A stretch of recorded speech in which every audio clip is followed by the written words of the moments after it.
أعوذ بالله من الشيطان الرجيم.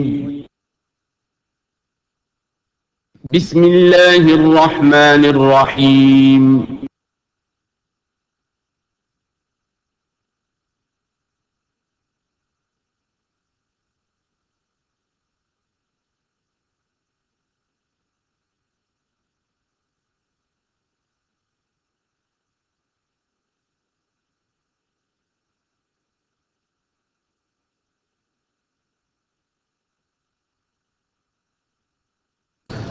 الحمدللہ وکفیٰ والصلاة والسلام علی عبادہ الذین اصطفیٰ خصوصاً علی افضلہم وخاتم النبیین محمد الامین وعلی آلہ وصحبہ اجمعین. اما بعد فقد قال اللہ تبارک وتعالی کما ورد فی سورۃ البقرہ: اعوذ باللہ من الشیطان الرجیم بسم اللہ الرحمن الرحیم. الحج اشہر معلومات فمن فرض فیہن الحج فلا رفث ولا فسوق ولا جدال فی الحج وما تفعلوا من خیر یعلمہ اللہ وتزودوا فإن خیر الزاد التقوی واتقون یا اولی الالباب. صدق اللہ العظیم. پچھلے رکوع سے مناسک حج کا تذکرہ شروع ہو چکا تھا، اور اس کے ضمن میں خاص طور پر یہ کہ اگر کوئی حج کا احرام باندھ کر یا عمرے کا احرام باندھ کر سفر شروع کر دے اور کہیں درمیان میں ایسی رکاوٹ پیش آ جائے کہ اسے احرام کھولنا پڑے بغیر عمرہ کیے اور بغیر حج کیے، تو اس صورت میں کیا قواعد و ضوابط ہیں. اب جو یہ رکوع ہے 25واں، اس میں حج کا اصل فلسفہ، اس کی اصل حکمت، اس کی اصل روح کا بیان ہے. الحج اشہر معلومات، حج کے مہینے ہیں جو معلوم ہیں، یعنی جو بھی پہلے سے عرب میں رواج چلا آ رہا تھا اس کی توثیق ہو گئی کہ واقعتاً یہ اللہ تعالیٰ ہی کی طرف سے. تو حج کے کا جہاں تک ٹائمنگ کا تعلق ہے، مواقیت کا تعلق ہے، وہ گویا کہ اللہ تعالیٰ کی طرف سے توثیق فرما دی گئی. فمن فرض فیہن الحج، تو جو کوئی بھی اپنے اوپر لازم کر لے ان مہینوں میں حج کو، لازم کر لے سے مراد نیت پختہ کر لے، اور نیت پختہ کرنے کی علامت احرام باندھ لے. فمن فرض فیہن الحج، تو حج کے لیے جو اپنے اوپر لازم کر لے، فلا رفث ولا فسوق ولا جدال فی الحج. تو احرام کی حالت میں یہاں لفظ حج آیا ہے، ان میں سے پہلی قید جو ہے فلا رفث، تو کوئی شہوت کی بات نہیں ہونی چاہیے. میاں بیوی بھی ساتھ حج کر رہے ہیں تو احرام کی حالت میں وہی قید ہے کہ جو اعتکاف کی حالت میں ہے. باقی یہ کہ فسوق اور جدال، اللہ کی نافرمانی یا باہم جھگڑنا، اس لیے کہ بہت بڑی تعداد میں لوگوں کا اجتماع ہوتا ہے، سفر میں بھی لوگ ساتھ ہوتے ہیں، تو لوگوں کے غصوں کے پارے جلدی چڑھ جاتے ہیں. اس میں خاص طور پر روکا گیا کہ یہ ہے کہ اس میں امن ہو اور سکون ہو. اور آج بھی واقعہ یہ ہے کہ دنیا میں معجزات میں سے ہے یہ اتنی بڑی تعداد میں لوگوں کا جمع ہونا، اور وہاں امن رہتا ہے، وہاں وہ جنگ و جدال اور جھگڑا اور فساد وغیرہ قطع نظر نہیں آتا. یا تو یہ کہ پچھلے دنوں میں کچھ سیاسی اعتبار سے کوئی مہمیں اٹھائی گئی ہیں، یا یہ کہ کچھ چور اچکوں نے بھی جانا شروع کر دیا ہے وہاں پر، لیکن جھگڑا اور جو گالم گلوچ کی نوبت ہم نے اپنے آنکھوں سے نہیں دیکھی. اسے 5-6 مرتبہ حج کی سعادت حاصل ہوئی ہے. فلا رفث ولا فسوق ولا جدال فی الحج وما تفعلوا من خیر یعلمہ اللہ، اور جو خیر بھی تم اس کے دوران کرو گے اللہ کے وہ علم میں ہوگا. نوافل پڑھ رہے ہو، اضافی طواف کر رہے ہو، کوئی اور بھی جو کام کر رہے ہو، تو اس میں کسی اور کو دکھانے کی ضرورت نہیں ہے. اپنے خاموشی کے ساتھ انسان وہ اپنی جو بھی نیکی مزید کما سکے کمائے. جو بھی مناسک حج ہیں ان پر مستضاد. وَتَزَوَّدُوا فَإِنَّ خَيْرَ الزَّادِ التَّقْوَىٰ، اور سفر کے لیے زاد راہ ساتھ لے لیا کرو، اور بہترین زاد راہ تقویٰ ہے. اب اس آیت کے دو معنی لیے گئے ہیں. ایک تو یہ کہ بہترین زاد راہ تقویٰ ہے، یعنی سفر میں آپ نے زاد راہ خرچ کی شکل میں تو لے لیا، تقویٰ ہے نہیں، پھر کیا ہوگا؟ وہ تو صرف پیسہ خرچ کرنے کے لیے اچھا احرام لے لیں گے، اچھی جگہ لے لیں گے قیام کی، تو تقویٰ اگر نہیں ہے تو حج نہیں ہوگا. لیکن اس کا ایک دوسرا مفہوم جو ہے وہ بھی بہت اہم ہے کہ اگر انسان خود اپنا زاد راہ ساتھ نہ لے تو پھر وہاں مانگنا پڑتا ہے. تو تقویٰ سے مراد یہاں ہے سوال سے بچنا. بہتر یہ ہے کہ زاد راہ لے کر چلو، اور یہ کہ اس کے لیے تمہیں کسی کے سامنے سائل نہ بننا پڑے. اگر تم صاحب استطاعت نہیں ہو تو حج تم پر فرض ہی نہیں ہے. خام خواہ کو ایک شے جو تم پر فرض نہیں ہے اس کے لیے وہاں جا کر بھیک مانگنا یا یہاں سے بھیک مانگ کر یا چندہ لے کر جانا، یہ تو قطعاً غلط حرکت ہے. وَتَزَوَّدُوا فَإِنَّ خَيْرَ الزَّادِ التَّقْوَىٰ وَاتَّقُونِ يَا أُولِي الْأَلْبَابِ، اور یقیناً میرا ہی تقویٰ کرو، مجھی سے ڈرو اے ہوش مندو. لَيْسَ عَلَيْكُمْ جُنَاحٌ أَن تَبْتَغُوا فَضْلًا مِّن رَّبِّكُمْ، اس میں تم پر کوئی حرج نہیں ہے، کوئی گناہ نہیں ہے کہ تم حج کے سفر کے دوران اپنے رب کا فضل بھی تلاش کرو. آدمی ہندوستان سے پاکستان سے جا رہا ہے، اسے اچھی اجناس لے جائے تجارت کے لیے جو وہاں پر بیچ کر کچھ نفع حاصل کر لے، تو یہ تقویٰ کے منافی نہیں ہے. اگر وہاں پر کوئی کاروبار کر سکو کرو. فَإِذَا أَفَضْتُم مِّنْ عَرَفَاتٍ، تو پھر جب تم عرفات سے واپس لوٹو، اس لیے کہ اصل حج جو ہے وہ عرفہ ہے، الحج العرفہ.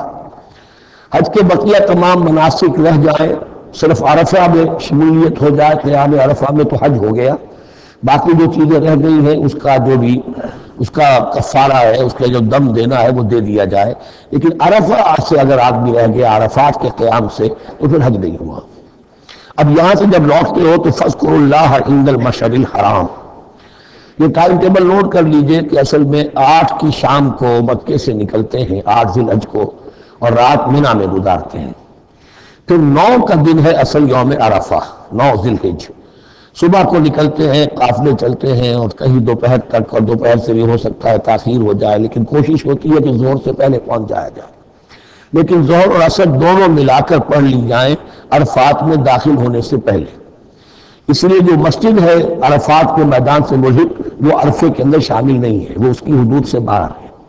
تو اصلی اس کا افضل یہی ہے کہ ظہر اور عصر ملا کر وہاں پڑھی جائیں، اور اس کے بعد سے غروب آفتاب تک قیام ہے، وہ عرفات کا قیام ہے. اس میں کوئی نماز نہیں، یعنی جو روایتی جو عبادت ہے اس کے سب دروازے بند.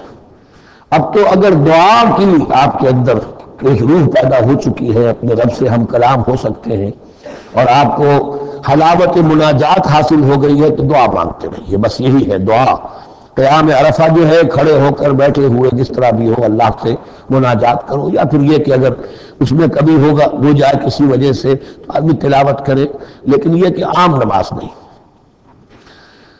فَإِذَا أَفَضْتُم مِّنْ عَرَفَاتٍ فَاذْكُرُوا اللَّهَ عِندَ الْمَشْعَرِ الْحَرَامِ. یہ مزدلفہ کا قیام ہے. 9 کی شام کو مغرب کی نماز کا وقت ہو چکنے کے بعد وہاں سے روانگی ہے، لیکن وہاں مغرب کی نماز پڑھنے کی اجازت نہیں ہے. اب جاؤ اور مغرب اور عشاء دونوں جمع کرو اب اس میں مشعر حرام یعنی مزدلفہ میں. وَاذْكُرُوهُ كَمَا هَدَاكُمْ، اور یاد کرو اسے، ذکر کرو جیسے کہ تمہیں اس نے ہدایت دی ہے. اس سے مراد ہے کہ جو کچھ اللہ کے رسول نے تمہیں سکھایا ہے. ذکر کے جو طور طریقے ہیں اس کے لیے جو بھی طریقے ہیں وہ اللہ نے ہدایت دی اپنے رسول کے ذریعے. وَإِن كُنتُم مِّن قَبْلِهِ لَمِنَ الضَّالِّينَ، اور یقیناً اس سے پہلے تو تم گمراہ لوگوں میں سے تھے، تمہیں معلوم نہیں تھا. حج کی شکل باقی رہ گئی تھی، اس کی روح ختم ہو گئی تھی، اس کے مناسک میں بھی تم نے رد و بدل کر دیا تھا، وہ آگے آ رہا ہے. ثم افیضوا من حیث افاض الناس، پھر پلٹے وہیں سے جہاں سے کہ سب لوگ پلٹتے ہیں. قریش نے یہ کہا تھا کہ ہماری خاص حیثیت ہے کہ ہم تو منی ہی میں مقیم رہیں گے، باہر سے آنے والے لوگ عرفات جائیں اور عرفات سے پھر واپس لوٹیں، یہ سارے مناسک ہمارے لیے نہیں ہیں. ہم تو مکے والے ہیں اور ہماری شان یہ ہے کہ ہم عرفات نہیں جائیں گے، منی ہی میں قیام رہے گا. یہاں بتایا گیا کہ یہ تم نے غلط بات ایجاد کر لی ہے. ثم افیضوا من حیث افاض الناس، جہاں سے سب لوگ لوٹتے ہیں یعنی میدان عرفہ سے، وہیں سے لوٹیں. واستغفر اللہ، اللہ سے استغفار کرتے رہو. ان اللہ غفور رحیم، یقیناً اللہ بخشنے والا رحم فرمانے والا ہے. فَإِذَا قَضَيْتُم مَّنَاسِكَكُمْ، اور جب تم اپنے یہ مناسک ادا کر لو، پورے کر لو، فاذکروا اللہ کذکرکم آباءکم، تو اب اللہ کا ذکر کرو جیسے کہ تم اپنے آباء و اجداد کا ذکر کرتے رہے ہو، جس شد و بد کے ساتھ. وہاں یہ ہو گیا تھا کہ پھر بنا میں جب یہ ٹھہرتے تھے تو اپنے آباء و اجداد کے قصیدے بیان کیے جا رہے ہیں، جیسے ہمارے ہاں ہوتا ہے. جو دیہاتی لوگ ہوتے ہیں، راجپوت لوگ ہوتے ہیں، ان کے میراثی ہوتے ہیں، اسی طرح وہاں شعراء ہوتے تھے قبائی کے، وہ ان قبیلوں کی مدح بیان کرتے تھے، ان کے بڑے بزرگوں کی، اسلاف کی جو ہے عظمت بیان کرتے تھے. اللہ کا ذکر ختم ہو چکا تھا. فرمایا جس شد و مد کے ساتھ تم اپنے آباء و اجداد کا ذکر کرتے رہے، اب اسی شد و مد کے ساتھ، بلکہ او اشد ذکرا، بلکہ اس سے بھی زیادہ شد و مد کے ساتھ اب اللہ کا ذکر کرو۔ فَمِنَ النَّاسِ مَن يَقُولُ رَبَّنَا آتِنَا فِي الدُّنْيَا وَمَا لَهُ فِي الْآخِرَةِ مِنْ خَلَاقٍ، لوگوں میں سے وہ بھی ہے جو یہی کہتے رہتے ہیں رب ہمیں دے دے دنیا ہی میں، ایسے لوگوں کے لیے آخرت میں کوئی حصہ نہیں ہے۔ یعنی وہاں پہنچ کر بھی ساری دعائیں ان کی دنیاوی چیزوں کے لیے، مال کے لیے، اولاد کے لیے، ترقی کے لیے، اور دنیا کی جو بھی چیزیں ہیں، اپنی کو مشکلات ہیں ان کے رفع کرنے کے لیے، کیونکہ ان کے دلوں میں دنیا بسی ہوئی ہے۔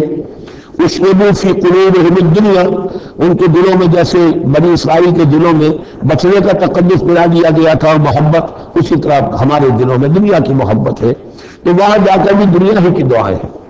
فَمِنَ النَّاسِ مَن يَقُولُ رَبَّنَا آتِنَا فِي الدُّنْيَا وَمَا لَهُ فِي الْآخِرَةِ مِنْ خَلَاقٍ، ظاہر بات ہے ایسے لوگوں کے لیے پھر آخرت میں کوئی حصہ نہیں ہے۔ وَمِنْهُم مَن يَقُولُ، اور ان میں سے وہ بھی ہے جو یہ کہتے ہیں ربنا آتنا فی الدنیا حسنۃ وفی الآخرۃ حسنۃ وقنا عذاب النار، پروردگار ہمیں اس دنیا میں بھی خیر عطا فرما اور آخرت کا بھی خیر عطا فرما اور ہمیں بچا لے آگ کے عذاب سے۔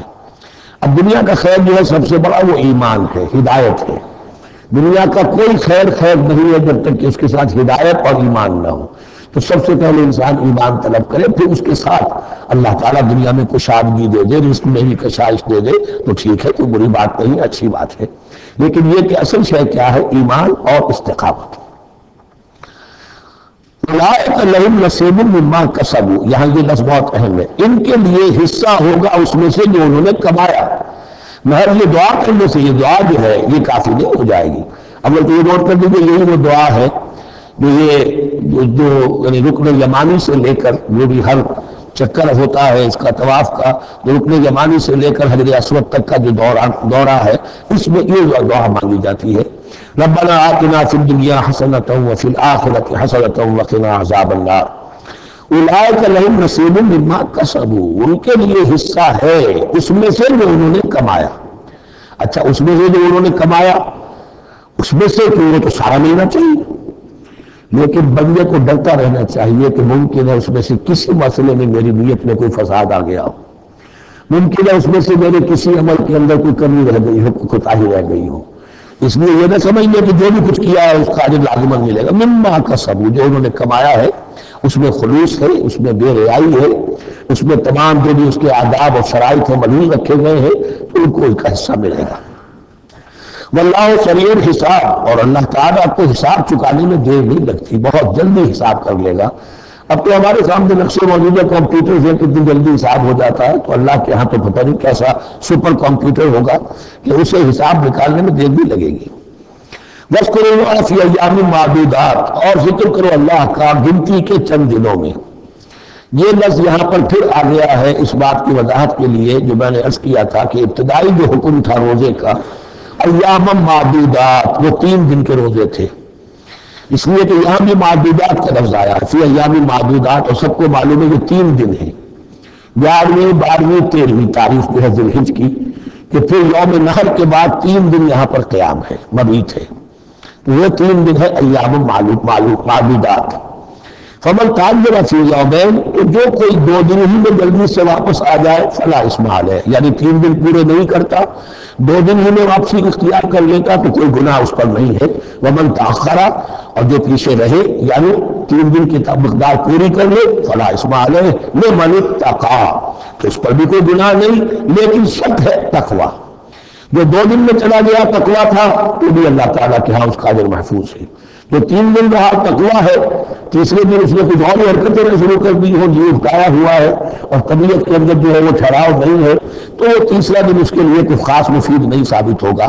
لیکن یہ کہ اصل شے جو ہے اللہ کے ہاں جو چیز کے شرط لازم ہے قبولیت کے لیے وہ تقوی ہے۔ لمن اتقی واتقوا اللہ واعلموا انکم الیہ تحشرون، اور اللہ کا تقوی اختیار کرو اور یہ مستحضر رکھو اپنے ذہن میں کہ تمہیں اسی کی جانب جمع کر دیا جائے گا، تم سب کے سب ہانک کر لے جاؤ گے اسی کی جناب میں۔ وَمِنَ النَّاسِ مَن يُعْجِبُكَ قَوْلُهُ فِي الْحَيَاةِ الدُّنْيَا، اب یہ منافقین میں سے گروہ کا خاص ایک تذکرہ ہو رہا ہے۔ ایک منافق تو ہوتے تھے کہ جو عام ہے ان کی زبانوں پر بھی نفاق واضح طور پر ظاہر ہو جاتا تھا، اور ایک قسم کے منافق وہ ہوتے تھے بڑے چاپلوس، چرب زبان، کہ ان کی گفتگو دیکھیے تو وہ تو بڑے مخلص ہیں اور بڑے ہی فداکار ہیں اور بڑے ہی آپ کے ساتھ ان کا تعلق جو ہے وہ نیک نیتی پر مبنی ہے، ان کی زبانیں جو ہے معلوم ہوتا ہے کہ اس میں تو سب گھی شکر گھلا ہوا ہے، لیکن یہ کہ ان کا کردار انتہائی خراب ہوتا ہے، اور پھر وہ جب واپس جاتے ہیں باتیں کرنے کے بعد یا باتیں بنانے کے بعد تو ان کا کردار جو ہے وہ فساد پر مبنی ہوتا ہے۔ وَمِنَ النَّاسِ مَن يُعْجِبُكَ قَوْلُهُ فِي الْحَيَاةِ الدُّنْيَا، اور لوگوں میں سے ایسے بھی ہیں جن کی باتیں تمہیں بڑی اچھی لگتی ہیں دنیا کی زندگی میں، وَيُشْهِدُ اللَّهَ عَلَى مَا فِي قَلْبِهِ، اور وہ اللہ کو بھی گواہ ٹھہراتا رہتا ہے، میں جو کچھ کہہ رہا ہوں اللہ جانتا ہے، میں خلوص سے کہہ رہا ہوں، میں بالکل اپنی نیک نیتی سے کہہ رہا ہوں، اللہ جانتا ہے۔ وَهُوَ أَلَدُّ الْخِصَامِ، حالانکہ فی الواقع وہ دشمن ہے بہت سخت، الد بہت شدید، اور خصام خصم دشمن کے لیے آتا ہے۔ وَإِذَا تَوَلَّى، جب وہ پیٹھ موڑ کے جاتا ہے، صاف الارض، اب وہ زمین میں جو بھاگ دوڑ کرتا ہے، لِيُفْسِدَ فِيهَا، اس میں فساد مچائے، وَيُهْلِكَ الْحَرْثَ وَالنَّسْلَ، اور ہلاک کرے، کہیں کسی کی کھیتی جلا دی، کہیں کسی کا کوئی جانور جو ہے وہ ختم کر دیا، مار دیا۔ وَاللَّهُ لَا يُحِبُّ الْفَسَادَ، اللہ تعالیٰ کو فساد بالکل پسند نہیں ہے۔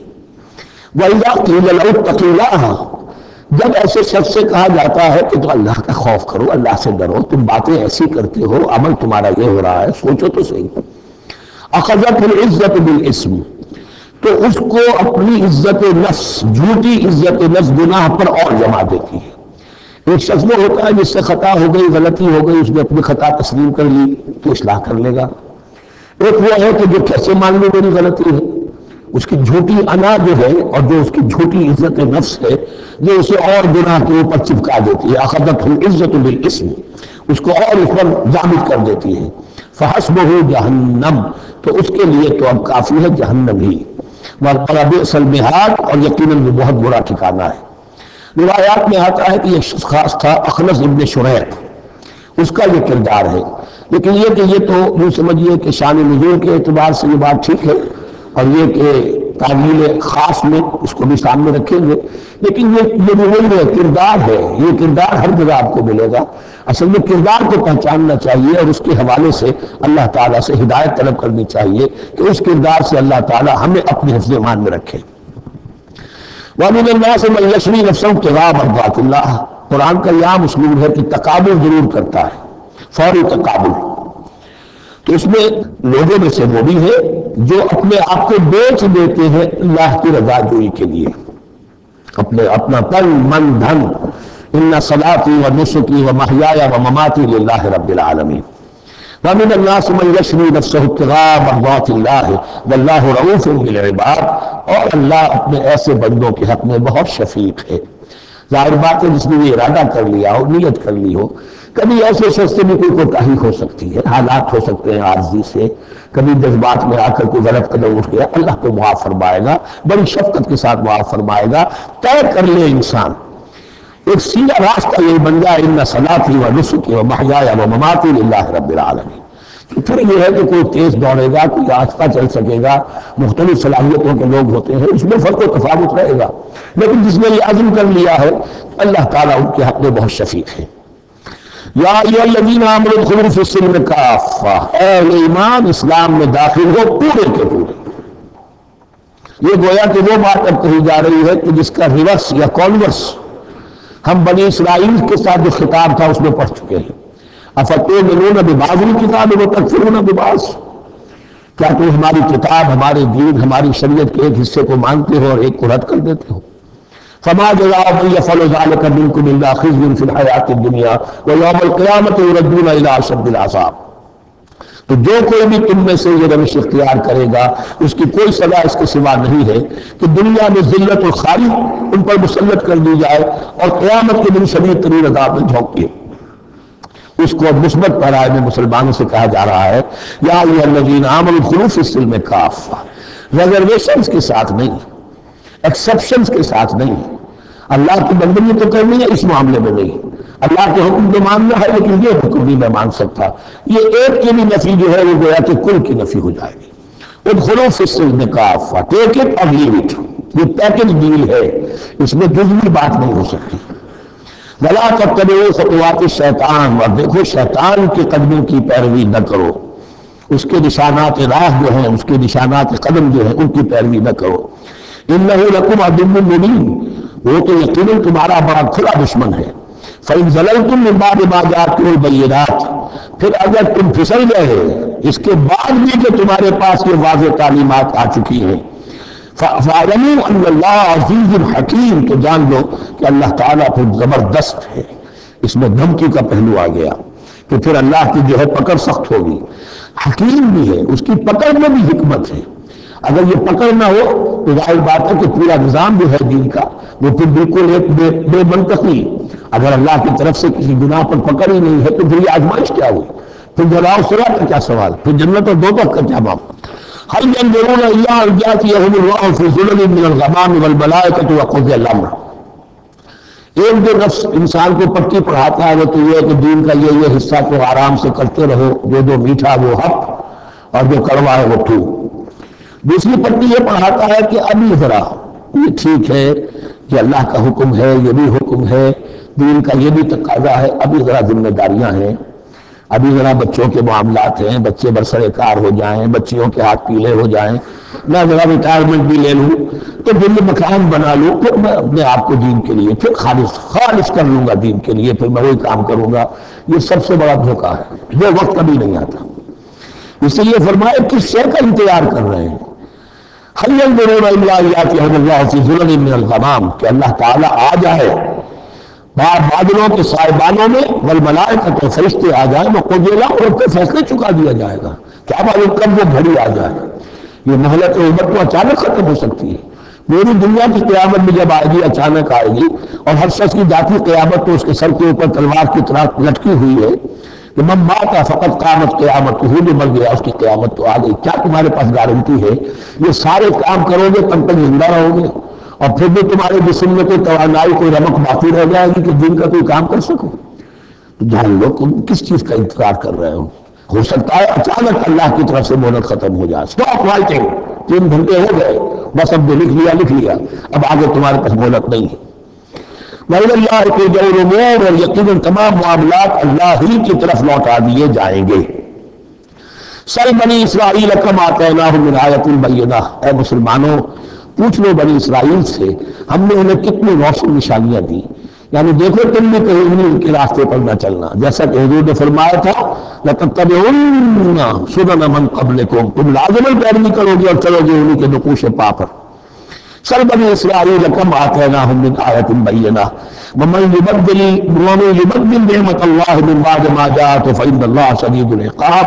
لیکن جو شخص اللہ کی اس نعمت جو اس کے پاس آ گئی ہے اس میں تبدیلی کرتا ہے، اس میں تحریف کرتا ہے، یا اس میں تحریف کرتا ہے یا اپنے آپ کو بدل لیتا ہے، من بعد ما جاءت ہو، اس کے بعد کہ وہ نعمت اس کے پاس آ گئی، فإن اللہ شدید العقاب، تو یہ جان لو اللہ پھر سزا دینے میں بھی سخت ہے. اس کی مثال وہی رکھیے کہ 2 مرتبہ فرمایا یا بنی اسرائیل اذکروا نعمتی التی انعمت علیکم وانی فضلتکم علی العالم، لیکن انہیں سے کہا گیا ضربت علیہم الذلۃ والمسکنۃ وباءوا بغضب من اللہ. اور یہ مضمون بھی دوبارہ پھر آ جائے گا سورہ آل عمران میں. زین للذین کفروا الحیاۃ الدنیا، ان کافروں کے لیے دنیا کی زندگی جو ہے بڑی مزین کر دی گئی ہے، ان کے نگاہوں میں کھب گئی ہے. یہاں کی چمک دمک ہے، شان و شوکت ہے، لمبی لمبی کاریں ہوں چمکیلی نئے ماڈل کی، بڑی اونچی اونچی بلڈنگیں ہوں، حویلیاں ہوں، اعلیٰ کوٹھیاں ہوں، یہ ساری چیزیں کس کو اچھی نہیں لگتی. لیکن یہ کہ کفار کے دلوں میں ان کی محبت اتنی پل جاتی ہے کہ پھر کوئی اچھی بات ان کے کوئی زندگی میں نہیں رہتی، نہ کوئی اچھی بات اثر کرتی. اہل ایمان کو بھی اگر ایمان کے ساتھ یہ نعمتیں ملیں، قُلْ مَنْ حَرَّمَ زِینَتَ اللَّهِ الَّتِی أَخْرَجَ لِعِبَادِهِ وَالطَّیِّبَاتِ مِنَ الرِّزْقِ، کو اچھا کھانا، اچھا پینا، اچھا پہننا کوئی حرام نہیں ہے، کو اللہ نے کس کو لوگوں کے لیے ممنوع نہیں کیا، لیکن دین کے تقاضے ادا کر کے، اللہ کا حق ادا کر کے اور حلال سے کما کر، تب کوئی حرج نہیں. زین للذین کفروا الحیاۃ الدنیا، کافروں کے لیے دنیا کی زندگی کو مزین کر دیا گیا ہے. وہ حدیث میں ذہن میں لے آئیے کہ الدنیا سجن المؤمن و جنت الکافر، یہ دنیا جو ہے مومن کے لیے ایک قید خانہ اور جنت اور کافر کے لیے باغ ہے. وَيَسْخَرُونَ مِنَ الَّذِينَ آمَنُوا، اور وہ مذاق اڑاتے اہل ایمان کا. دیکھو ان فینیٹکس کو، ان پاگلوں کو، ان بے وقوفوں کو. وَيَسْخَرُونَ مِنَ الَّذِينَ آمَنُوا وَالَّذِينَ اتَّقَوْا وَالَّذِينَ اتَّقَوْا فَوْقَهُمْ يَوْمَ الْقِيَامَةِ، اور جن لوگوں نے تقویٰ کی روش اختیار کی تھی قیامت کے دن اب وہ ان کے اوپر ہوں گے. اور بلکہ ہمیں سورہ مطففین میں تو آگے چل کر پتہ چلے گا پھر اہل ایمان ان کا مذاق اڑائیں گے. وَاللَّهُ يَرْزُقُ مَن يَشَاءُ بِغَيْرِ حساب، اور اللہ تعالیٰ رزق عطا فرمائے گا جس کو چاہے گا بغیر حساب. یہ جنت کی طرف اشارہ ہے. اب یہ جو آیت آ رہی ہے پھر ایک طویل آیت ہے جسے میں نے عرض کیا تھا بڑے بڑے حسین اور خوشنما حکمت کے اور علم کے اور معرفت کے پھول جو ہیں وہ اس بنتی میں بن دیے گئے ہیں. دو کلڑیاں یعنی شریعت، عبادات اور معاملات، دو لڑیاں انفاق اور جہاد، قتال، جہاد بالمال، جہاد بالنفس، اور ان میں یہ پھول آ جاتے ہیں عظیم. اس کو میں نے عنوان دیا ہے آیت الاختلاف. آیت الآیات، آیت البر، اور یہ آیت الاختلاف. اختلاف کیوں ہوتا رہا ہے؟ اور یہ بہت اہم ہے اس لیے کہ جو وحدت ادیان کا فلسفہ دنیا میں کچھ لوگوں کی طرف سے پیش ہوتا ہے اس کا ایک حصہ صحیح ہے اور ایک حصہ غلط ہے. صحیح کون سا ہے، غلط کون سا ہے، وہ اس حدیث اس آیت سے معلوم ہوگا. کان الناس امۃ واحدۃ، اس میں کوئی شک نہیں. پہلے کے انسان سب کے سب ایک امت تھے، حضرت آدم کی نسل، حضرت آدم نبی ہے تو امت تو ایک ہی تھی. جب تک کہ ان کے اندر گمراہی پیدا نہیں ہوئی، اختلافات نہیں ہوئی، شیطان نے کچھ لوگوں کو نہیں ورگلایا، اس وقت تک تو کان الناس امۃ واحدہ، تمام انسان ایک ہی امت تھے. اب یہاں پہ سمجھ لیجئے کہ یہاں اس کے بعد ایک حرف محذوف ہے، ثم اختلف، پھر ان میں اختلافات ہوئے، فساد پیدا ہوا، کچھ لوگوں نے گمراہی کی روش اختیار کر لی. ایک بیٹا اگر حابیل تھا تو دوسرا قابیل بھی تھا. فبعث اللہ النبیین مبشرین ومنذرین، تو اب اللہ نے نبیوں کو بھیجنا شروع کیا جو بشارت دیتے تھے نیکوکاروں کو اور جو خبردار کرتے تھے غلط کاروں کو. وَأَنزَلَ مَعَهُمُ الْكِتَابَ بِالْحَقِّ لِيَحْكُمَ بَيْنَ النَّاسِ فِيمَا اخْتَلَفُوا فِيهِ، اور اللہ نے ان کے ساتھ کتاب نازل فرمائی اپنی تاکہ وہ حق کے ساتھ نازل فرمائی تاکہ وہ فیصلہ کر دے لوگوں کے مابین ان امور میں جن میں انہوں نے اختلاف کیا تھا. وَمَا اخْتَلَفَ فِيهِ إِلَّا الَّذِينَ أُوتُوهُ مِن بَعْدِ مَا جَاءَتْهُمُ الْبَيِّنَاتُ بَغْيًا بَيْنَهُمْ، اور پھر جو اختلاف کیا ان میں سے تو نہیں کیا اختلاف کرنے والوں نے مگر جن کو کہ وہ کتاب دی جا چکی تھی، ہدایت دی جا چکی تھی، من بعد ما جاءتهم البینات، اور اس کا سبب کیا تھا؟ بغیا بینہم. یہ لفظ میں نے پہلے ڈنوٹ کروایا تھا، بغیا بینہم، دی ارج ٹو ڈومینیٹ، فدم فدہ. سارا فساد دنیا میں جو ہوتا ہے دی ارج ٹو ڈومینیٹ. آدمی جو ہے میں اس کی بات کی مانوں یہ تو نہ میری مانے، یہ ہے کہ جس میں جو بھی سربراہی اور بالادستی حاصل کرنے کی جو ایک انسان کے اندر ایک ہے امنگ ہے، یہ امنگ رکھی گئی ہے انسان میں. جہاں انسان کے اندر اچھے میلانات رکھے گئے، برے بھی رکھے گئے، نفس بھی تو انسان ہی میں ہے. اس لیے کہ انہی کے درمیان حق و باطل کی کشمکش چلتی ہے انسان کے باطن میں. حق و باطل کی ایک کشاکش انسان کے باطن میں چلتی ہے، ایک خارج میں چلتی ہے. تو فرمایا پھر ہم نے اپنے رسول بھیجنے شروع کیے. فبعث اللہ النبیین مبشرین ومنذرین وانزل معهم الکتاب بالحق لیحکم بین الناس فیما اختلفوا فیہ وما اختلف فیہ الا الذین اوتوہ من بعد ما جاءتهم البینات بغیا بینہم فہدی اللہ الذین آمنوا لما اختلفوا فیہ من الحق بإذنہ. تو اب اس کے بعد اللہ تعالی نے ہدایت دی ان لوگوں کو جو ایمان لائے ان چیزوں کے بارے میں جس میں کہ وہ اختلاف کر چکے تھے حق سے، اپنے حکم سے اللہ نے ان کو ایمان کی طرف ہدایت فرما دی. واللہ یہدی من یشاء الی صراط مستقیم، اور اللہ ہدایت دیتا ہے جس کو چاہتا ہے سیدھے راہ کی طرف. لیکن اس کا دوسرا ترجمہ یہ نہیں ہوگا اللہ ہدایت دیتا ہے اس کو جو چاہتا ہے. من یشاء، من یشاء میں اللہ کی مشیت بھی ہے اور جو ہدایت کا طالب ہوتا ہے. واللہ یہدی من یشاء، جو چاہتا ہے ہدایت کا طالب ہوگا یہ اللہ کے ذمے ہے. اللہ نے اسے اپنے اوپر ایک ذمہ داری سمجھا ہے کہ اس کو یقیناً ہدایت دے گا. والذین جاہدوا فینا لنہدینہم سبلنا، جو ہمارے راستے میں کوششیں کریں گے، حق کی طرف بڑھنا چاہیں گے، ہم لازماً ان کو راستہ دکھائیں گے، اپنے راستے کی طرف ان کی رہنمائی کریں گے. یہ اللہ نے اپنے ذمہ لیا. ام حسبتم، اب بڑی سخت آیت آ رہی ہے، یہ بھی بڑی لرزہ دینے والی آیت ہے. اب دیکھیے صحابہ کرام میں سے بڑی تعداد تھی کہ جو مکے کی سختیاں جھیل کر آئے تھے مہاجرین، ان کے لیے تو اب جو بھی مراحل آئندہ آنے والے تھے ان کو ایسے ثقیل نہیں تھے، ایسے مشکل نہیں تھے. وہ سختیاں تو وہاں نہیں انہوں نے جھیلنی تھی کہ جو کہ مکے میں مہاجرین نے جھیلی تھی، تو اب ان سے ہے خاص طور پر روئے سخن، اگرچہ خطاب عام ہے، اور یہ قرآن مجید میں عام طور پر آپ کو ملے گا کہ الفاظ عام ہے، لیکن آپ اگر دیکھیں گے تو روئے سخن کسی خاص طبقے کی طرف ہے، تو یہاں در حقیقت ان کو بتایا جا رہا ہے۔ ام حسبتم ان تدخلوا الجنہ، کیا تم نے یہ سمجھا تھا کہ جنت میں داخل ہو جاؤ گے؟ ولما یاتکم مثل الذین خلوا من قبلکم، حالانکہ ابھی تک تو تمہارے اوپر وہ حالات و واقعات تو وارد ہی نہیں ہوئے جو ان پر ہوئے تھے جو تم سے پہلے تھے۔ مستہم الباساء، انہیں عالیہ پہنچی ان کو سختی بھوک کی، والضراء اور تکالیف، وزلزلوا اور وہ ہلا مارے گئے، حتیٰ یقول الرسول والذین آمنوا معہ متی نصر اللہ، یہاں تک کہ پکار اٹھا وقت کا رسول اور جو ان کے ساتھ اہل ایمان تھے، کب آئے گی اللہ کی مدد، الا ان نصر اللہ قریب، اب انہیں یہ خوشخبری دی گئی کہ آگاہ ہو جاؤ اللہ کی مدد قریب ہے۔ یعنی اللہ آزماتا ہے، یہ وہی بات ہے جو اس سے پہلے آ چکی ہے 20 رکوع میں بالکل شروع میں، وَلَنَبْلُوَنَّكُمْ بِشَيْءٍ مِّنَ الْخَوْفِ وَالْجُوعِ وَنَقْصٍ مِّنَ الْأَمْوَالِ وَالْأَنفُسِ وَالثَّمَرَاتِ، ہم لازماً آزمائیں گے۔ یہ کوئی پھولوں بھرا راستہ نہیں ہے، پھولوں کی سیج نہیں ہے، حق کا راستہ ہے، یہ کانٹوں بھرا بستر ہے، کانٹوں بھرا راستہ ہے، اس کے لیے ذہناً تیار ہو جاؤ۔ در رہے منزل لیلا کہ خطر ہاست بسے، شرط اول قدر نفس کے مجدو باشی، دیکھ سمجھ کر آؤ۔ ام حسبتم ان تدخلوا الجنة ولما يأتكم مثل الذين خلوا من قبلكم مستهم البأساء والضراء وزلزلوا حتى يقول الرسول والذين آمنوا معه متى نصر الله الا ان نصر الله قریب۔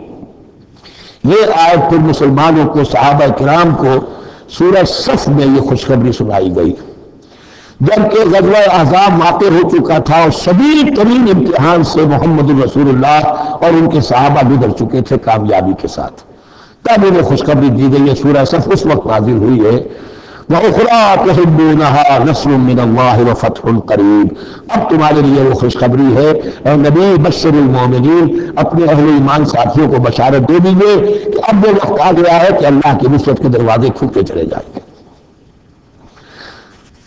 یسألونک ماذا ینفقون، یہ آپ سے پوچھ رہے ہیں کہ وہ کیا خرچ کریں، جو انفاق کے لیے کہا جا رہا ہے کیا خرچ کریں، تو انسان جو بھی بلائی کے لیے خرچ نکالے اس میں سب سے پہلا حق ان کا ہے۔ قل ما انفقتم من خیر، کہہ دیجیے جو بھی تم خرچ کرو خیر میں سے، دولت میں سے، مال اسماد میں سے، فللوالدین، سب سے پہلا جو حق ہے وہ والدین کا ہے، والاقربین اور رشتہ داروں کا ہے، والیتامى اور یتیموں کا ہے، والمساکین اور محتاجوں کا ہے، وابن السبیل اور مسافر کا ہے، وما تفعلوا من خیر فإن اللہ بہ علیم، اور جو بھی خیر تم کماؤ گے، جو کام بھی اچھا کرو گے، جان لو اللہ کے علم میں ہے۔ یہ ضرورت نہیں ہے کہ دنیا واقف ہے اس سے، تمہیں اگر اللہ سے لینا ہے تو اللہ کو رات کے اندھیرے میں بھی دیکھ رہا ہے، اور تمہارے داہنے ہاتھ میں جو کچھ دیا ہے بائیں کو پتہ نہیں چلا تو اللہ کو تو پھر بھی پتہ چل گیا۔ اب یہ سخت آیت اور آ گئی، کتب علیکم القتال، اب میں نے کہا تھا کہ یہ لڑیاں جو ہیں چونکہ بٹی ہوئی ہے تو ایک لال اور ایک پیلی اور ایک ہری اور ایک نیلی، تو یہ بدل آتی ہے ایک طرف سے کہ کٹے ہوئے ہیں رنگ، ان کو کھول دیں گے تو ہر لڑی مکمل ہو جائے گی، ایک گویا کہ تسلسل ہے۔ کتب علیکم القتال وہو کرہ لکم، مسلمانوں اب تم پر جنگ فرض کر دی گئی ہے اور وہ تمہیں گراں گزر رہی ہے۔ یہ مضمون اصل میں اس سے پہلے سورہ محمد نازل ہو چکی ہے اور اس میں قتال کی فرضیت آ چکی ہے، اس کا نام سورۃ القتال بھی ہے، لہذا اس کے حوالے سے کچھ لوگ جو ہے وہ پریشان ہو رہے تھے، اور میں نے آپ سے عرض کیا تھا منافقین بھی یہی کہتے تھے کہ بھائی صلح جوئی سے کام لو اور دعوت و تبلیغ کے ذریعے سے لوگوں کو ٹھیک راستے پر لاؤ، یہ جنگ ونگ جو ہے لڑائی بھڑائی اس میں تو بہت خرابی ہے، یہ کوئی اچھا کام تو نہیں ہے۔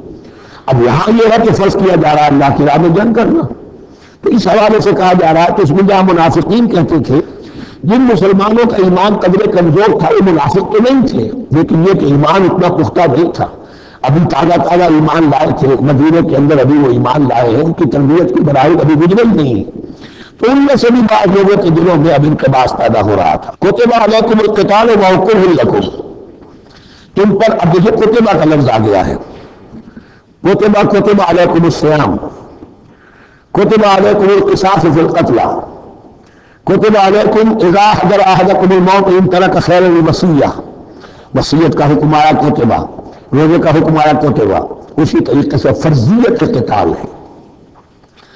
کتب علیکم القتال وهو کرہ لکم، وہ تمہیں بری لگ رہی ہے، وعسیٰ ان تکرہوا شیئا، اور ہو سکتا ہے کہ تم کسی شے کو ناپسند کرو، وہو خیر لکم، بل حالانکہ اسی میں تمہارے لیے خیر ہو، وعسیٰ ان تحبوا شیئا وہو شر لکم، اور ہو سکتا ہے کہ تم کسی چیز کو پسند کرو ذرا حالانکہ وہ تمہارے لیے شر ہو، واللہ یعلم وانتم لا تعلمون، اللہ جانتا ہے تم نہیں جانتے۔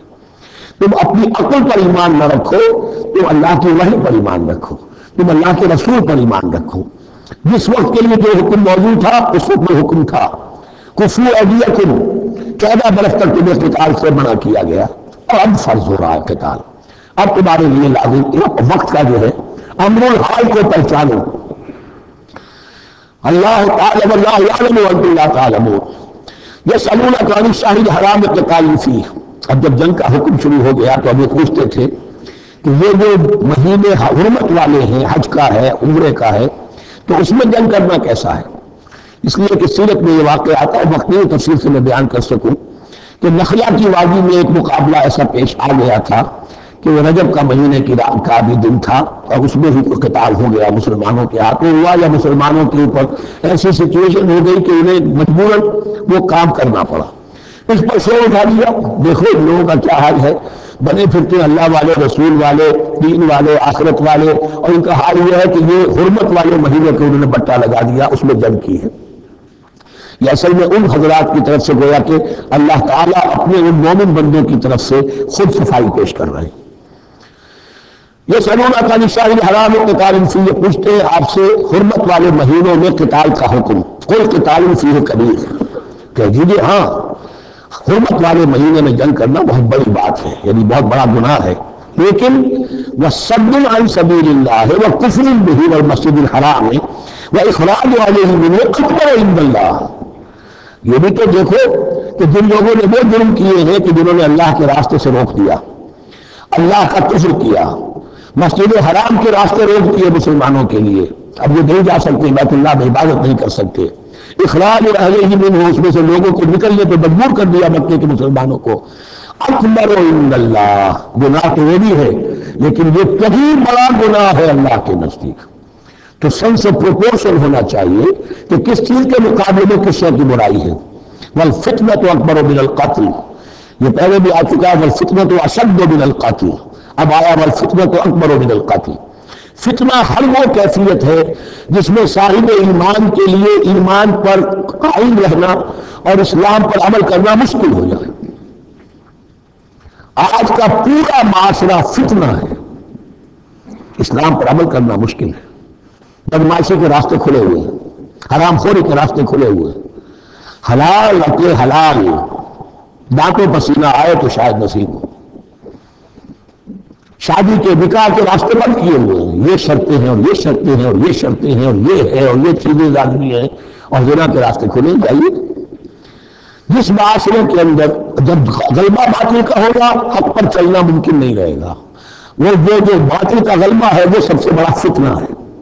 والفتنۃ اکبر من القتل، فتنہ جو ہے بہت بڑی شے ہے قتل کے مقابلے میں۔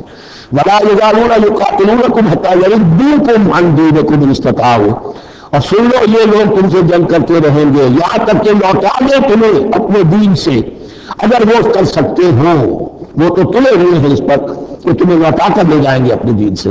یہاں اشارہ ہو رہا ہے مشرکین مکہ کی طرف، کیونکہ اب یہ تمہید چل رہی ہے سورہ بقرہ کے اندر غزوہ بدر کے لیے، اب اس کے بعد غزوہ بدر ہونے والا ہے، اس کے لیے ذہنی تیاری۔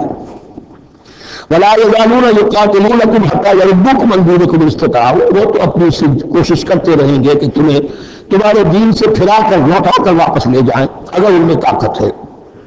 ومن یرتد منکم عن دینہ، اور سن لو جو بھی کوئی تم میں سے پھر گیا، مرتد ہو گیا اپنے دین سے، فَيَمُتْ، اور اسی حالت میں اس کی موت آ گئی، وَهُوَ كَافِرٌ، وہ کافر بھی تھا، فَأُولَٰئِكَ حَبِطَتْ أَعْمَالُهُمْ فِي الدُّنْيَا وَالْآخِرَةِ، تو یہ وہ لوگ ہوں گے کہ جن کے تمام اعمال دنیا اور آخرت میں حبط ہو گئے۔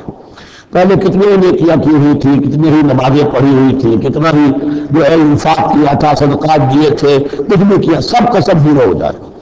وَأُولَٰئِكَ أَصْحَابُ النَّارِ هُمْ فِيهَا خَالِدُونَ، اور وہ ہوں گے جہنم والے اور رہیں گے اس میں ہمیشہ ہمیشہ۔ إِنَّ الَّذِينَ آمَنُوا وَالَّذِينَ هَاجَرُوا وَجَاهَدُوا فِي سَبِيلِ اللَّهِ أُولَٰئِكَ يَرْجُونَ رَحْمَتَ اللَّهِ وَاللَّهُ غَفُورٌ رَحِيمٌ۔ یقیناً وہی لوگ جو ایمان لائے اور جنہوں نے ہجرت کی اور جہاد کیا اللہ کی راہ میں، یہ وہ لوگ ہیں جو اللہ کی رحمت کے امیدوار ہیں۔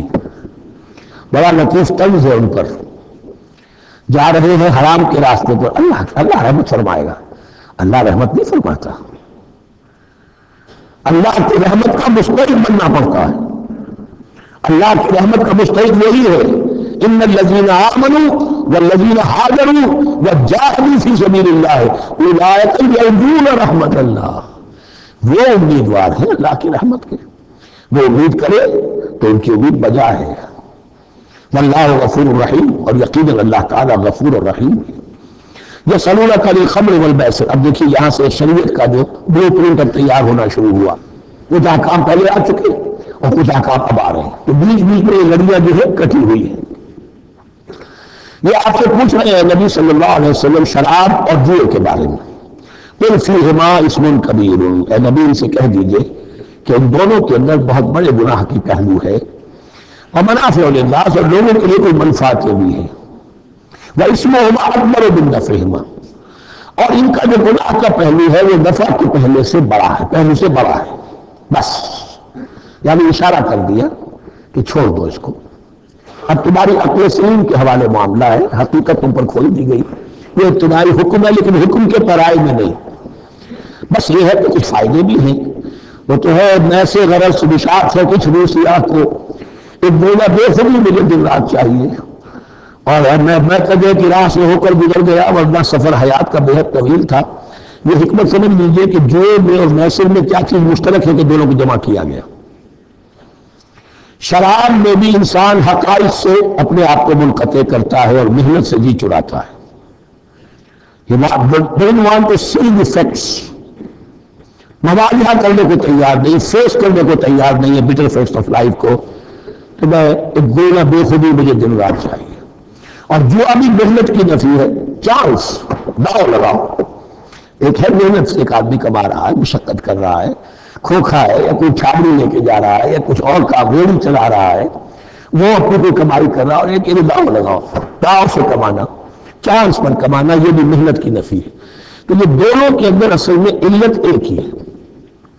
یسألونک عن الخمر والمیسر قل فیہما اسم کبیر ومنافع للناس واسمہما اکبر من نفعہما ویسألونک ماذا ینفقون قل العفو، اور یہ پوچھتے ہیں کتنا خرچ کریں، انفقوا انفقوا انفقوا وانفقوا فی سبیل اللہ ولا تلقوا بایدیکم الی التہلکہ، یہ آیت میں کل پڑھ چکے ہیں۔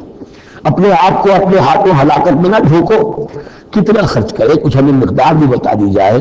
فرمایا قل العفو، جو بھی تمہاری ضرورت سے زائد ہے۔ اللہ یہ بھی نہیں کرتا کہ اپنی ضرورتوں کو بھی تم پیچھے ڈال دو، نہیں، ضرورتیں اپنی پوری کرو، پھر جو اب تمہارے پاس ہے، اب یہ سمجھیے کہ یہ کمیونسٹ فلسفی ہے، اس میں بھی ایک اصطلاح سرپلس ویلیو، ایک سرپلس ویلیو یہ ہے عفو، وہ تمہاری ضروریات سے زائد ہے، یہ سرپلس ویلیو ہے، یہ اللہ کی راہ میں دے دو۔ اس کو بچا کر رکھنا جو ہے اللہ پر آپ بے اعتمادی کا اظہار کر رہے ہیں کہ اللہ کل نہیں دے گا مجھے، میں بچا کے رکھوں۔ یسألونک ماذا ینفقون قل العفو، لیکن اس میں یہ ہے کہ ضرورتیں کتنی ہیں، کیا ہے، اس کا کوئی پیمانہ مقرر نہیں کیا۔ یہ ہے باطنی روح جس کے اندر اللہ کی محبت اور آخرت کا ایمان بڑھتا جائے گا، وہ اتنا ہی اپنی بیلٹ ٹائٹ کرے گا، اپنی ضرورتیں کم کرے گا، اپنے معیار زندگی کو پست کرے گا، اور زیادہ سے زیادہ جو ہے اللہ کی راہ میں دے گا۔ یہ اصول یہ ہے کہ ہر شخص میں دیکھے گا جو میری ضرورت سے زائد ہے اسے میں ریٹین نہ کروں، اسے میں دے۔ اس انفاق پر پورے 2 رکوع آگے آنے والے سورہ مبارکہ میں۔ کذالک یبین اللہ لکم الآیات لعلکم تتفکرون، اسی طرح اللہ تعالیٰ اپنی آیات تمہارے لیے واضح کر رہا ہے تاکہ تم تفکر کرو، غور کرو، فی الدنیا والآخرہ، تمہارا یہ غور دنیا کے بارے میں بھی ہونا چاہیے، آخرت کے بارے میں۔ دنیا میں بھی اسلام رہبانیت نہیں سکھاتا، نہ کھاؤ نہ پیو، چلے کشی کرو، چلے جاؤ جنگلوں میں، نہیں، اسلام متمدن زندگی کی تعلیم دیتا ہے، گھر گھرستی ہے، شادی کرو، بیوی بچوں والے رہو، ان کے بھی حقوق کو ادا کرو، ان کا بھی پیٹ تمہیں پالنا ہے، تو تفکر فی الدنیا والآخرہ، آخرت کے لیے. لیکن یہ کہ اس میں ریشو پروپورشن رہنی چاہیے. دنیا کی کتنی قدر و قیمت ہے، آخرت کی کتنی قدر و قیمت ہے، اس کو جان لو. اسی کے حساب سے ایلوکیشن اگر نہیں ہے تو پھر یہ کہ سینس آف پروپورشن اگر غلط ہو گیا تو ظاہر بات ہے کہ پھر ہر چیز تلپٹ ہو جائے گی.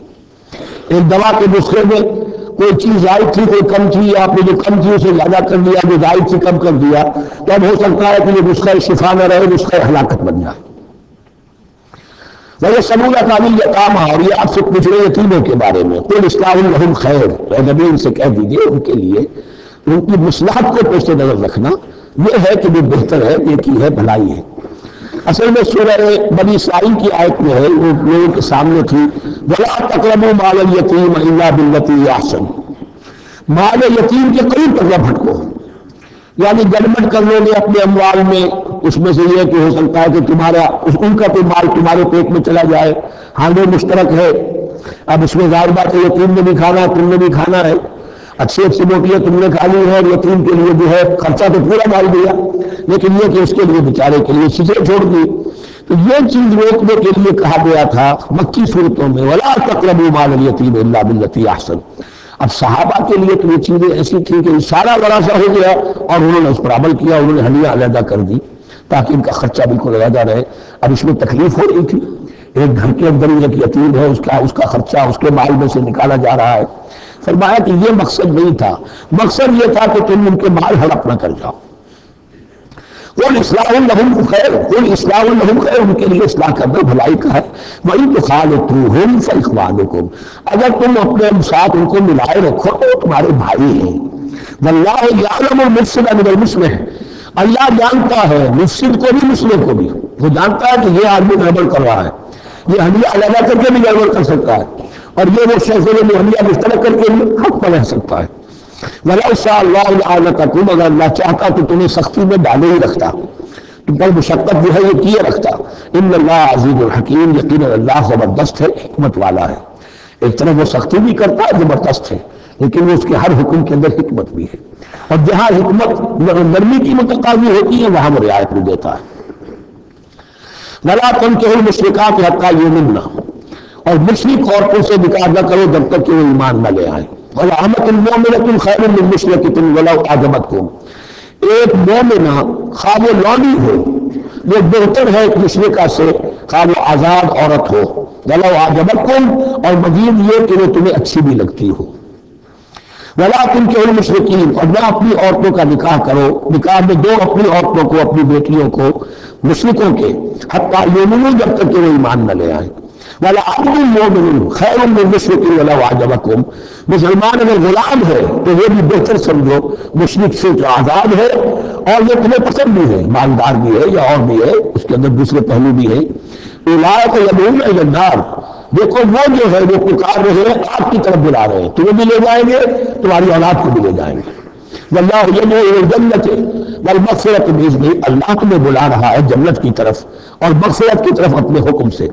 وَيُبَيِّنُ آیاتہ لِلنَّاسِ لَعَلَّهُمْ يَتَذَکَّرُونَ، اور اللہ اپنی آیات واضح کر رہا ہے لوگوں کے لیے تاکہ وہ نصیحت اخذ کریں. وَيَسْأَلُونَكَ عَنِ الْمَحِيضِ، اور وہ عورتوں کے ایام مہلائی کے بارے میں آپ سے سوال کر رہے ہیں. قُلْ هُوَ أَذًى، کہہ دیجیے وہ ایک ناپاکی بھی ہے اور ایک تکلیف کا مسئلہ بھی ہے. فَاعْتَزِلُوا النِّسَاءَ فِي الْمَحِيضِ، تو حیض کی حالت میں اگر تمہاری بیویاں ہو تو ان سے علیحدہ رہو، مقاربت نہ کرو. وَلَا تَقْرَبُوهُنَّ حَتَّىٰ يَطْهُرْنَ، اور ان سے مقاربت نہ کرو یہاں تک کہ وہ پاک ہو جائیں. فَإِذَا تَطَهَّرْنَ، اور جب وہ خود پاک ہو جائیں، فَأْتُوهُنَّ مِنْ حَيْثُ أَمَرَكُمُ اللَّهُ، تو اب ان کی طرف جاؤ جو بھی تمہیں تعلق قائم کرنا ہے کرو، جہاں سے کہ تمہارے رب نے تمہیں حکم دیا، اللہ نے حکم دیا ہے. یہ اللہ کا حکم کیا ہے؟ یہ ہے امر طبیعی، ہر انسان جانتا ہے، ہر حیوان کو معلوم ہے، وہ طبیعی شے ہے. لیکن یہ کہ اب عورتوں کے ساتھ بھی اگر انسان جو ہے وہ لباقت کا فعل شروع کر دے قوم عمل لوط، تو ظاہر بات ہے کہ عمل قوم لوط تو وہ چیز جو ہے غلط ہے، وہ حرام ہے. یہ تو اللہ تعالیٰ نے جو بھی تمہاری فطرت میں ڈالا ہے راستہ، وہ در حقیقت من حیث امرکم اللہ، ان اللہ یحب التوابین ویحب المتطہرین، یقیناً اللہ محبت کرتا ہے بہت توبہ کرنے والوں سے اور بہت پاک بازی اختیار کرنے والوں سے. ان ناپاک چیزوں سے دور رہنے میں۔ نساؤکم حرث لکم، تمہاری بیویاں تمہارے لیے کھیتوں کے مانند ہیں، جیسے کھیت میں بوتے ہو فصل کاٹتے ہو، بیویوں کے ذریعے سے اللہ تعالیٰ تمہیں اولاد عطا کرتا ہے۔ فاتو حرثکم انا شئتم، تو جو بھی کھیتی والی جگہ ہے ادھر تم جاؤ دیر سے جاؤ، یعنی اس میں یہ ہے کہ کوئی رکاوٹ نہیں ہے، وہ داہنی طرف سے بائیں طرف سے جدھر سے بھی ہو، لیکن ہو وہ فرض کے اندر، وہ وقت کے اندر معاملہ نہ ہو۔ فاتو حرثکم انا شئتم وقدموا لانفسکم، اور اپنے آگے کے لیے سامان کرو، یعنی اپنی اولاد۔ انسان جو ہے بڑھاپے کے لیے اس کا ایسٹ بنتی ہے اس کی اولاد۔ آج تو دنیا اولاد سے بھاگتی ہے، لیکن ایک زمانے میں تو اولاد جو ہے وہ عصائے تیری شمار ہوتی تھی۔ وقدموا لانفسکم واتقوا اللہ واعلموا انکم ملاقوہ، اور اللہ سے کا تقوی اختیار کرو۔ ابھی آپ دیکھیں گے کہ جو حکم شریعت کا آئے گا بار بار تکرار کے ساتھ جو ہے اس میں کہ تقوی کا ذکر بار بار آئے گا، کہ ایک قانون ہے اس کی قانونیت ہے، ایک ہے تقوی۔ قانون کی بات پیروی کی جا رہی ہے، تقوی نہ ہو تو وہ قانون جو ہے وہ مذاق بن جائے گا، تماشا بن جائے گا۔ اس کے بعد مثالیں آئیں گی ابھی۔ واتقوا اللہ واعلموا انکم ملاقوہ، اور اللہ کا تقوی اختیار کرو، جانو تمہیں اس سے مل کر رہنا ہے، حاضر ہونا ہے اس کے جناب میں۔ وبشر المؤمنین، اور اے نبی اہل ایمان کو بشارت دے دیجیے۔ ولا تجعلوا اللہ عرضۃ لایمانکم، ایک اور حکم آ گیا، اللہ تعالیٰ کا نام جو ہے وہ تختہ مشق نہ بنا لو اپنی قسموں کے لیے۔ قسم کھا بیٹھا میں تو اللہ کی قسم کھا بیٹھا ہوں، اب یہ قسم کھا بیٹھا اس لیے میں یہ کام نہیں کر سکتا، چاہے وہ نیکی کا کام تھا، کسی وقت غصے میں آدمی آ کر قسم کھا بیٹھتا ہے۔ حضرت ابوبکر صدیق نے بھی قسم کھا لی تھی۔ مستح ان کا ایک ایسا تھا مسلمان غریب کہ اس کی وہ مدد کیا کرتے تھے، لیکن مستح بھی جب حضرت عائشہ پر تہمت میں ملوث ہو گیا تو حضرت ابوبکر نے قسم کھا لی کہ یہ بدبخت جس کی میں سرپرستی کرتا رہا وہ بھی میری بیٹی پر تہمت لگانے میں شامل ہے، اب میں اس کی کبھی مدد نہیں کروں گا۔ یہ سورہ نور میں آئے گا، ان سے کہا گیا نہیں ایسا نہ کرو، تم اپنے نیکی کے دروازے کو کیوں بند کرتے ہو؟ قسم کھا لی، قسم کو کھول دو، کفارہ دو۔ وَلَا تَجْعَلُوا اللَّهَ عُرْضَةً لِأَيْمَانِكُمْ أَن تَبَرُّوا وَتَتَّقُوا، نیکی کا کام کرنے سے، تقویٰ کے کام سے رکنے کے لیے قسم کھا لینا۔ وَتُصْلِحُوا بَيْنَ النَّاسِ، اور اس سے کہ لوگوں کے مابین مصالحت کرو۔ اب آپ نے کسی دو بھائیوں کے درمیان جھگڑا تھا، مصالحت کی کوشش کی، آپ کی بات نہیں مانی ہوئی، اب اللہ کی قسم صاحب اب میں آپ کے معاملے میں دخل نہیں دوں گا، اب میں تو قسم کھا بیٹھا نہیں بھائی۔ اصلاح بین الناس جو ہے، اصلاح ذات البین، یہ کرتے رہو، اور ایسی قسم کھائی ہے اس کا کفارہ دو۔ واللہ سمیع علیم، اور اللہ تعالیٰ سننے والا اور جاننے والا ہے۔ لا یؤاخذکم اللہ باللغو فی ایمانکم، اللہ تعالیٰ مؤاخذہ نہیں کرے گا تم سے کہ تم بغیر مقصد کے، بغیر عزم و ارادے کے قسم کھا بیٹھتے ہو۔ یہ عربوں کا رواج ہے، واللہ باللہ کے بغیر ان کا کوئی جملہ شروع نہیں ہوتا، تو یہ در حقیقت قسم کھانے کا ان کی اس وقت نیت نہیں ہوتی، بلکہ یہ ان کا ایک جس کو ہم کہتے ہیں تقیہ کلام ہے، ان کا ایک اسلوب ہے گفتگو کا، واللہ باللہ، تو اس پر مؤاخذہ نہیں ہے۔ وَلَٰكِن يُؤَاخِذُكُم بِمَا كَسَبَتْ قُلُوبُكُم، ہاں جو تم نے ارادہ کر کے، تمہارے دلی ارادے کے ساتھ جو تم نے قسم کھائی ہے، پھر اس پر مؤاخذہ ہوگا، اس سے توڑو میں اس کا ایک کفارہ ہے، وہ بعد میں آئے گا۔ وہ کفارہ جو ہے وہ پھر سورہ مائدہ کے اندر آ جائے گا۔ میں نے عرض کیا تھا کہ یہ اصل میں سورہ بقرہ میں بلو پرنٹ آ رہا ہے شریعت اسلامی کا، اور اس کے جو اصل چیزیں ہیں وہ پوری تکمیلی احکام وہ پھر آخر میں آئیں گے، کچھ سورہ نساء ہے، کچھ سورہ مائدہ۔ واللہ غفور حلیم، اللہ غفور ہے، بخشنے والا ہے، اور حلیم ہے، فوراً نہیں پکڑتا، فوراً سزا نہیں دیتا، مہلت دیتا ہے کہ اصلاح کر لو۔ للذین یؤمنون من نسائهم تربص اربعۃ اشہر، اب یہ بھی ایک قسم کھا لی جاتی تھی کہ کسی وقت کسی مرد نے، کسی شوہر نے قسم کھا لی اب میں اپنی بیوی کے قریب نہیں جاؤں گا، ناراض ہو گئی، غصہ آ گیا، میں تمہارے سے کوئی تعلق نہیں رکھوں گا۔ یہ ایلا کہلاتا تھا۔ حضور نے بھی ایلا فرمایا تھا اپنے ازواج مطہرات سے جب انہوں نے کچھ زیادہ نفقے کا مطالبہ کیا تھا کہ اب عام مسلمانوں کے ہاں بھی خوشحالی آ گئی ہے تو اب ہمارے اوپر یہ سختی کی ہے، ہمارا بھی جو نفقات ہیں، ہمارا جو خرچ ہے وظائف بڑھائے جائیں۔ اس پر حضور نے تو ایلا کیا، اس کا ذکر ہے وہ بعد میں آئے گا۔ لیکن وہاں عام طور پر لوگ قسم کھا کے بیٹھ جاتے تھے، اب قسم کھا لی، پچھتا بھی رہے، کیا کرے، قسم کھا چکے، اب بیوی کے پاس کیسے جائیں؟ اب وہ بیوی معلق ہے، نہ وہ شادی شدہ میں ہے اور نہ وہ علیحدہ ہے، آزاد ہے۔ للذین یؤمنون من نسائهم تربص اربعۃ اشہر، 4 مہینے کے لیے تو انتظار کیا جا سکتا ہے۔ فإن فعلوا، اس دوران میں اگر وہ لوٹے، اپنی قسم کو ختم کرے اور رجوع کر لے، تعلق کے ذیل و شوق قائم کریں، فإن اللہ غفور رحیم، تو اللہ تعالیٰ غفور الرحیم ہے۔ وَإِنْ عَزَمُوا الطَّلَاقَ، اور اگر وہ طلاق کا ارادہ کر چکے ہوں کہ واقعاً اب ان سے سیپریشن ہی ہے، فإن اللہ سمیع علیم، تو اللہ تعالیٰ سننے والا جاننے والا ہے۔ یعنی یہ کہ 4 مہینے سے زیادہ معلق نہ رکھو کسی کو، یا ادھر یا ادھر، یا فیصلہ کرو اور اسے فارغ کرو، اور یا پھر یہ کہ اپنی وہ قسم ختم کرو اور اس کا جو بھی کفارہ ہے وہ ادا کرو۔ اسی پر غالباً قیاس کیا تھا، بلکہ ساتھ ہی سیرت میں آتا ہے کہ حضرت عمر نے حضرت حفصہ سے پوچھ بھی لیا تھا۔ حالانکہ دیکھیے کہ باپ اور بیٹی کا معاملہ ہو رہا ہے اور باپ بیٹی سے سوال کر رہا ہے، دین کے معاملے میں حیا اور شرم کی بات نہیں ہوتی۔ ان اللہ لا یستحی ان یضرب مثلا ما بعوضۃ فما فوقها، تو یہ کہ جو لوگ دیہات پر جاتے تھے کہ سال بھر گھر واپس نہیں آ رہا، اب ایک طرف تو ان پر مشقت ہے، وہ بیویوں سے دور ہیں، اہل عیال سے دور ہیں، ادھر عورتیں جو ہیں وہ بغیر شہروں کے وقت گزار رہی ہیں، تو پوچھا کہ کتنا عرصہ تم سمجھتی ہو کہ ایک عورت اپنی عصمت اور عفت کو سنبھال کر اپنے شوہر کا انتظار کر سکتی؟ تو حضرت حفصہ نے کہا 4 ماہ، اور میں سمجھتا ہوں شاید انہوں نے اسی پر کہا ہو کہ یہ معلق رکھنے کا حکم بھی قرآن مجید میں جو ہے زیادہ سے زیادہ اس کی مہلت 4 مہینے ہے۔ وَالْمُطَلَّقَاتُ يَتَرَبَّصْنَ بِأَنفُسِهِنَّ ثَلَاثَةَ قُرُوءٍ، اب جنہیں طلاق دے دی جائے ان پر لازم ہے کہ وہ اپنے جیوں کو روکے رکھیں 3 حیض تک، یہ عدت ہے۔ طلاق کے بعد 3 مہینے کی عدت ہے۔ اس عدت میں یا تو شوہر رجوع کر لے گا، اگر 1 یا 2 طلاق ہیں، تیسری طلاق ہونے تو رجوع کا حق نہیں ہے، وہ بعد میں بات آ جائے گی، اور اسی میں چاہے اس کے بعد جب مدت ختم ہو جائے گی تو پھر اب شوہر کا حق ختم ہو جائے گا، اب وہ آزاد ہوگی، لیکن اس مدت کے اندر وہ دوسری شادی نہیں کر سکتی۔ وَالْمُطَلَّقَاتُ يَتَرَبَّصْنَ بِأَنفُسِهِنَّ ثَلَاثَةَ قُرُوءٍ وَلَا يَحِلُّ لَهُنَّ أَن يَكْتُمْنَ مَا خَلَقَ اللَّهُ فِي أَرْحَامِهِنَّ، اور ان کے لیے یہ حلال نہیں ہے، جائز نہیں ہے کہ وہ چھپا لیں وہ کچھ کہ اللہ نے پیدا کر دیا ہو ان کے ارحام میں۔ اگر حمل ٹھہر گیا ہے اور بیوی کو ڈر ہے کہ اب یہ شوہر کو طلاق دے دے گا، وہ اپنا حمل چھپا رہی ہے تاکہ پتہ ہی نہ چلے اس کو، کیونکہ وہ چاہے گی کہ بچہ میرے پاس رہے، بچہ بچی جو بھی ہو، ظاہر بات ہے کہ بچہ اور بچی جو ہے وہ ماں کے لیے تو جگر گوشہ ہے، اس کے جسم کا ٹکڑا ہے، اس کے جسم کا لوتھڑا ہے، تو وہ چھپانے کی ٹینڈنسی ہوتی ہے تو وہ جھگڑا ہی نہ اٹھے۔ وَلَا يَحِلُّ لَهُنَّ أَن يَكْتُمْنَ، ان کے لیے جائز نہیں ہے کہ وہ چھپائیں مَا خَلَقَ اللَّهُ فِي أَرْحَامِهِنَّ، جو کچھ کے پیدا کر دیا ہے اللہ نے ان کے رحموں میں۔ إِن كُنَّ يُؤْمِنَّ بِاللَّهِ وَالْيَوْمِ الْآخِرِ، اگر وہ فی الواقع ایمان رکھنے والی ہے اللہ پر اور یوم آخر پر۔